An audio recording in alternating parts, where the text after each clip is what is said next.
Ano nga ba ang sinasabing dahilan ng malagim na sinapit ng mga sunod-sunod na plane crash sa United States of America? At totoo nga bang nahulaan na naman ito ng The Simpsons? It's time, Solid Dodgers. Welcome to Watchline, kung saan asintado ang bawat kaalaman. Sa pagkakaupo pa lamang ni US President Donald Trump, binulantang na agad ito ng mga sunod-sunod na mga trahedya. Una ang wildfire sa Los Angeles at ngayon naman ang tila sunod-sunod na trahedya sa Himpapawid. And Tom, there were a lot of questions asked and there were questions. It shows the moment of impact. With a helicopter, a military helicopter. January 29, 2025, Miyerkules, bandang alas 9 ng gabi, tinatahak ng American Eagle Flight 5342 ang himpapawid sa ibabaw ng Potomac River malapit sa Ronald Reagan Washington National Airport nang biglang bumangga ito sa isang UH-60 Black Hawk helicopter ng US Army. Sa kasamaang palad, walang ni isang naging survivor sa 60 pasahero at 4 na crew members sa nasabing eroplano at maging ang 3 lula ng US Army chopper ay hindi rin nakaligtas sa bingit ng kamatayan. Sinabi ni President Donald Trump na ang deadly collision na ito ay a tragedy of terrible proportions. Samantala, sa araw ng Biyernes, January 31, 2025, isang maliit na medical jet na may sakay na 6 na tao ang bumagsak sa isang mataong lugar sa Philadelphia. Ayon sa ulat ng BBC News, ang eroplano ay may lulang 4 na crew members, isang batang pasyente at ang kanyang kasama. Lahat ng sakay ay nasawi sa aksidente, pati na rin ang isang tao sa lupa habang 19 na iba pa ang nasugatan. Sinabi ng Federal Aviation Administration na ang eroplano ay isang Learjet 55, isang American-French business jet na lumipad mula sa Northeast Philadelphia Airport patungong Branson, Missouri. Ilang sandali bago ang insidente, nag-crash ang eroplano pagkatapos lang ng alas 6 ng gabi. Ayon sa datos mula sa tracking site ng FlightAware, ang eroplano ay ginagamit para sa transportasyon ng mga pasyenteng medikal. Ang trahedya ay nangyari kasabay ng bagong administrasyon ni Donald Trump at mga pagbabago sa gobyerno na kanyang naging katunggali. Sa isang press conference, sinabi ni Trump na mayroon kaming matitibay na opinyon at ideya tungkol sa kung paano nangyari ang aksidente. Pagkatapos nito, binatikos niya sina Barack Obama at Joe Biden kaugnay ng mga patakaran sa air traffic controllers.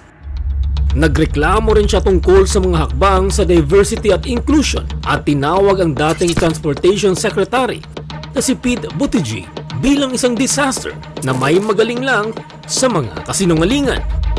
Habang unti-unting lumalabas ang impormasyon tungkol sa sanhi ng banggaan ng eroplano at helicopter sa Washington, D.C., nakatutok ang atensyon ng publiko sa mga patakaran at regulasyon sa air traffic. Kasalukuyang isinasagawa ang investigasyon sa insidente, ngunit marami na agad ang nagpapahayag ng kani-kanilang opinyon bago pa lumabas ang opisyal na resulta. Matagal nang nagiging paksa ng bangayan sa pagitan ng mga partido ang aviation security at ang industriya ng air traffic control. Ang pagbagsak ng eroplano ng American Airlines kung saan walang nakaligtas ay nangyari sa gitna ng mga pagbabago sa industriya ng aviation. Sinisi ni Donald Trump ang diversity sa hanay ng mga air traffic controllers at mabilis na binatikos ang kanyang mga naunang sinundan sa pagkapangulo dahil umano sa mga pagkukulang sa seguridad sa himpapawid.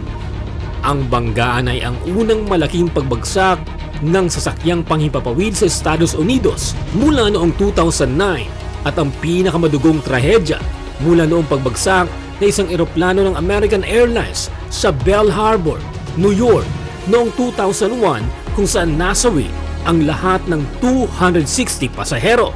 At ngayon naman, ang malubhang Washington tragedy.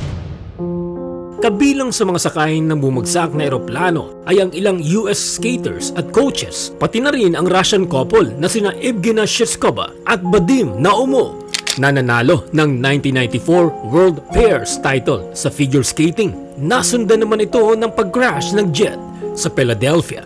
Samantala, isang Pilipinong pulis naman ang napasamang nasawi sa Washington tragedy na si Police Colonel Pergentino Malabed Jr.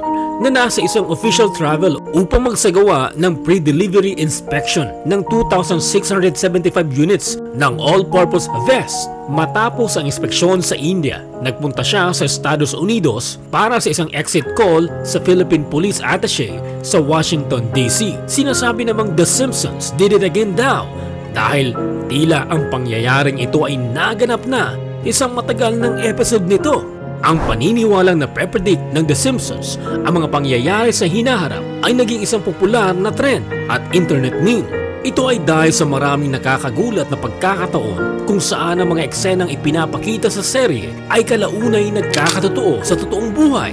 Ilan sa mga kilalang halimbawa nito ay ang pagkapangulo ni Donald Trump, ang Disney-Fox merger, ang pag-usbong ng smartwatches at maging ang ilang partikular na pangyayari tulad ng 2014 FIFA corruption scandal at ang Titan submarine tragedy at maging ang California wildfires.